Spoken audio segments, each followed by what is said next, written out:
ನಮಸ್ಕಾರ ವೀಕ್ಷಕರೇ, ಅಘೋರ ತಂತ್ರ ಮಂತ್ರ ವಿದ್ಯಾ ಚಾನಲ್ಗೆ ಎಲ್ಲರಿಗೂ ಸ್ವಾಗತ ಸುಸ್ವಾಗತ. ಇವತ್ತಿನ ವಿಷಯ ಏನು ಅಂದರೆ, ಕಪಾಲ ಯಕ್ಷಿಣಿ ಸಾಧನೆಯ ಬಗ್ಗೆ ಸಂಪೂರ್ಣವಾದ ಒಂದು ಮಾಹಿತಿಯನ್ನು ತಿಳಿಸ್ತೇನೆ. ಇದು ಸಹ ತಾಳೆಗರಿ ಗ್ರಂಥದಲ್ಲಿ ಇರುವಂತಹ ಒಂದು ರಹಸ್ಯಮಯ ಸಾಧನೆ ಇದಾಗಿರುತ್ತೆ. ಇದು ತುಂಬ ಪವರ್ಫುಲ್ ಆಗಿರುವಂತಹ ಸಾಧನೆ ಇದಾಗಿರುತ್ತೆ. ಸಾತ್ವಿಕ ಪದ್ಧತಿಯಲ್ಲಿ ಈ ಸಾಧನೆ ಅನ್ನೋದು ಇರುವುದಿಲ್ಲ, ಯಾಕಂದರೆ ಇದು ಅಘೋರ ಸಾಧನೆ ಇದಾಗಿರುತ್ತೆ. ಎಷ್ಟೊಂದು ಅಘೋರ ಸಾಧನೆ ಇದಾಗಿರುತ್ತೆ ಅಂದರೆ ಅಷ್ಟೇ ಪವರ್ಫುಲ್ ಆದಂತಹ ಒಂದು ಶಕ್ತಿ ನಿಮ್ಮಲ್ಲಿ ಉದ್ಭವ ಅನ್ನೋದಾಗುತ್ತೆ. ಆ ಎನರ್ಜಿ ಅನ್ನೋದು ನಿಮಗೆ ಬರುತ್ತೆ. ನೂರಾರು ಯಕ್ಷಿಣಿ ಸಾಧನೆಗಳು ಮಾಡುವ ಬದಲು, ನೂರಾರು ದೇವತೆ ಸಾಧನೆಗಳನ್ನು ಮಾಡುವ ಬದಲು ಈ ಒಂದು ಯಕ್ಷಿಣಿ ಸಾಧನೆಯನ್ನು ಮಾಡಿದರೆ ಸಾಕು, ನಿಮಗೆ ಅದ್ಭುತವಾಗಿರುವಂತಹ ಶಕ್ತಿಗಳನ್ನೋದು ಲಭಿಸುತ್ತೆ. ಈ ಯಕ್ಷಿಣಿ ಸಾಧನೆಯನ್ನು ಮಾಡೋದರಿಂದ ಏನೆಲ್ಲ ಪ್ರಯೋಜನಗಳಿವೆ ಅಂದರೆ, ಶತ್ರುಗಳನ್ನು ನಾಶ ಮಾಡ್ಬೋದು, ಶತ್ರುಗಳಿಗೆ ಕಟ್ಟಾಕ್ಬೋದು, ಶತ್ರುಗಳಿಗೆ ಕಟ್ಟು ಬಿಚ್ಚಬೋದು, ಷಟ್ಕರ್ಮ ವಿದ್ಯೆಗಳನ್ನು ಮಾಡ್ಬೋದು, ಭೂತ ಭವಿಷ್ಯತ್ ವರ್ತಮಾನಗಳನ್ನು ನೀವು ತಿಳಿದುಕೊಳ್ಬೋದು.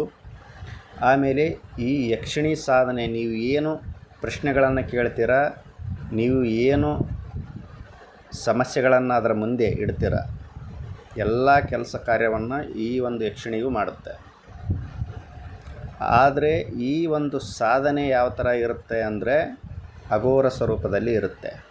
ನೀವು ಅಷ್ಟಮಿಯಂದು ಏನು ಮಾಡಬೇಕು, ಕೃಷ್ಣ ಪಕ್ಷದ ಅಷ್ಟಮಿಯಂದು ಸ್ಮಶಾನಕ್ಕೆ ಹೋಗಿ 2 ತಲೆಬುರುಡೆಯನ್ನು ತರಬೇಕಾಗತ್ತೆ.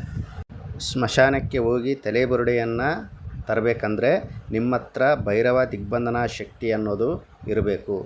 ಇಲ್ಲಾಂದರೆ ಏನಾಗುತ್ತೆ, ಸಮಸ್ಯೆ ಅನ್ನೋದು ಕ್ರಿಯೇಟ್ ಆಗುತ್ತೆ. ಯಾಕಂದರೆ ತರೋಕ್ಕೆ ಮುಂಚೆ ನೀವು ಈ ಒಂದು ಕಪಾಲ ಯಕ್ಷಿಣಿ ಸಾಧನೆಯ ಸಂಕಲ್ಪವನ್ನು ಮನಸ್ಸಿನಲ್ಲಿ ಮಾಡಿಕೊಂಡು ತರಬೇಕಾಗತ್ತೆ.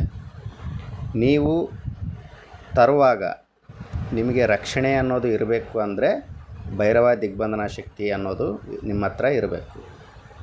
ನೀವು 2 ತಲೆಬುರುಡೆಯನ್ನು ತಂದಾದ ಮೇಲೆ ಏನು ಮಾಡಬೇಕು, ಅದನ್ನು ನದಿ ತೀರಕ್ಕೆ ಒಯ್ದು ಶುದ್ಧಗೊಳಿಸ್ಬೇಕು. ಎಲ್ಲನೂ ಶುದ್ಧಗೊಳಿಸಿ ಅದಕ್ಕೇನು ಪಂಚಾಮೃತದಿಂದ ಅಭಿಷೇಕವನ್ನು ಮಾಡಿ, ಆಮೇಲೆ ಅದಕ್ಕೆಲ್ಲ ಅಷ್ಟಗಂಧವನ್ನು ಚೆನ್ನಾಗಿ ಸವರಿ, ಮತ್ತೆ ಅಭಿಷೇಕವನ್ನು ಮಾಡಿ, ಮತ್ತೆ ಸ್ವಚ್ಛವಾದ ನೀರಿನಿಂದ ಅದನ್ನು ತೊಳಿಬೇಕು.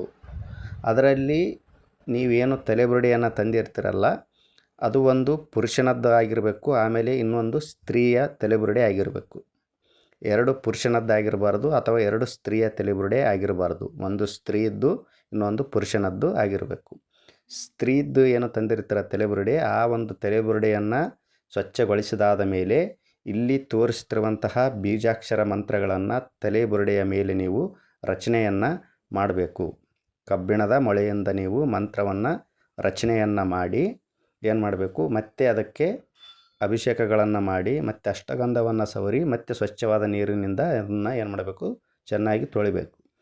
ತೊಳೆದಾದ ಮೇಲೆ ಇನ್ನೊಂದು ಪುರುಷನದ್ದು ಏನು ತಂದಿರ್ತೀರ, ಆ ಒಂದು ಪುರುಷನದ ತಲೆಬುರುಡೆಯನ್ನು ಏನು ಮಾಡಬೇಕು, ನೀವು ಕಟ್ ಮಾಡಬೇಕು. ಕಟ್ ಮಾಡಿ ಬ್ರಹ್ಮಕಪಾಲ ಮೇಲಿನ ಭಾಗದಲ್ಲಿ ಏನು ಮಾಡಬೇಕು, ನೀವು ದೀಪವನ್ನು ಹಚ್ಚೋಕೆ ಪಣಚಿ ಥರ ಅದನ್ನು ಉಪಯೋಗ ಮಾಡಬೇಕು. ಒಂದು ಪೀಠವನ್ನು ಸ್ಥಾಪನೆ ನೀವು ಮಾಡಬೇಕಾಗತ್ತೆ. ಈ ಒಂದು ಸಾಧನೆ ಸಪ್ರೇಟ್ ಆದಂಥ ರೂಮ್ ಇರಬೇಕು. ಅಂದರೆ ನಿಮ್ಮ ಕುಟುಂಬವನ್ನು ಬಿಟ್ಟು ಸಪ್ರೇಟ್ ಆದ ರೂಮ್ ಆದರೂ ಇರಬೇಕು, ಇಲ್ಲಾಂದರೆ ಸ್ಮಶಾನದಲ್ಲಿ ಆದರೂ ಮಾಡಬೇಕಾಗತ್ತೆ. ಇಲ್ಲಾಂದರೆ ಅರಣ್ಯ ಪ್ರದೇಶದಲ್ಲಿ, ನಿಮಗೆ ರಕ್ಷಣೆ ಇರುವಂತಹ ಅರಣ್ಯ ಪ್ರದೇಶದಲ್ಲಿ ಆಗಲಿ, ಗೌಪ್ಯವಾಗಿರುವಂತಹ ಪ್ರದೇಶದಲ್ಲಿ ನೀವು ಈ ಒಂದು ಸಾಧನೆಯನ್ನು ಪ್ರಾರಂಭ ಮಾಡಬೇಕು. ಅಲ್ಲಿ ಒಂದು ಪೀಠವನ್ನು ಸ್ಥಾಪನೆ ಮಾಡಿ, ಆ ಒಂದು ಪೀಠದ ಮೇಲೆ ಭೂತಾಷ್ಟಕ ಗಂಧ, ಶಿವಾಷ್ಟಕ ಗಂಧವನ್ನು ನೀವು ಚೆನ್ನಾಗಿ ಚೆಲ್ಲಬೇಕು. ಚೆಲ್ಲಿದಾದ ಮೇಲೆ ತಲೆಬುರುಡೆಯನ್ನು ಇಟ್ಟು ಏನು ಮಾಡಬೇಕು, ನೀವು ಅದರ ಮುಂದ್ಗಡೆ ಬ್ರಹ್ಮಕಪಾಲ ಪುರುಷನದ್ದೇನು ಇರುತ್ತೆ, ಆ ಕಪಾಲದಲ್ಲಿ ಏನು ಮಾಡಬೇಕು, ನೀವು ಬೇವಿನ ಎಣ್ಣೆ, ಸಾಸಿವೆ ಎಣ್ಣೆ ಹಾಗೂ ಎಳ್ಳೆಣ್ಣೆಯನ್ನು ಹಾಕಿ ದೀಪವನ್ನು ಹಚ್ಚಬೇಕು. ಹಚ್ಚಿ ಸ್ತ್ರೀಯ ತಲೆಬುರುಡೆಗೆ ಏನು ಮಾಡಬೇಕು, ನೀವು ಕೆಂಪು ಕಣಗಲ ಹೂಗಳಿಂದ ಒಂದು ಹಾರವನ್ನು ಮಾಡಿ ಹಾರವನ್ನು ಹಾಕಬೇಕು. ಹಾರವನ್ನು ಹಾಕಿದಾದ ಮೇಲೆ ಅನ್ನವನ್ನು ಮಾಡಿ 7 ಉಂಡೆಗಳನ್ನು ಮಾಡಬೇಕು. ಅಂದ್ರೇನು, ಮೊದಲು ಅದರಲ್ಲಿ ಮೇಕೆಯ ಅಥವಾ ಕುರಿಯ ರಕ್ತವನ್ನು ಸೇರಿಸಿ 7 ಉಂಡೆಗಳನ್ನು ಮಾಡಿ ಆ ಒಂದು ಕಪಾಲದ ಮುಂದೆ ಇಟ್ಟು ಏನು ಮಾಡಬೇಕು, ನೀವು ಇಲ್ಲಿ ತೋರಿಸ್ತಿರುವಂತಹ ಮಂತ್ರವನ್ನು ನೀವು 11 ಮಾಲೆ ಜಪವನ್ನು ಮಾಡಬೇಕಾಗತ್ತೆ. ಈ ಒಂದು 11 ಮಾಲೆ ಜಪವನ್ನು ಮಾಡೋಕ್ಕೆ ನೀವು ಸ್ಫಟಿಕ ಮಾಲೆಯಾಗಲಿ ಅಥವಾ ರುದ್ರಾಕ್ಷಿ ಮಾಲೆಯಾಗಲಿ ಬಳಕೆಯನ್ನು ಮಾಡಬೇಕು. ಈ ಥರ ನೀವು ಕಂಟಿನ್ಯೂವಸ್ ಆಗಿ 48 ದಿನ ಮಂತ್ರವನ್ನು ಪ್ರತಿನಿತ್ಯ 11 ಮಾಲೆಯನ್ನು ಜಪ ಮಾಡಬೇಕು. ರಾತ್ರಿ 10 ಗಂಟೆ ಮೇಲ್ಪಟ್ಟು ಈ ಒಂದು ಸಾಧನೆಯನ್ನು ನೀವು ಮಾಡಬೇಕಾಗತ್ತೆ.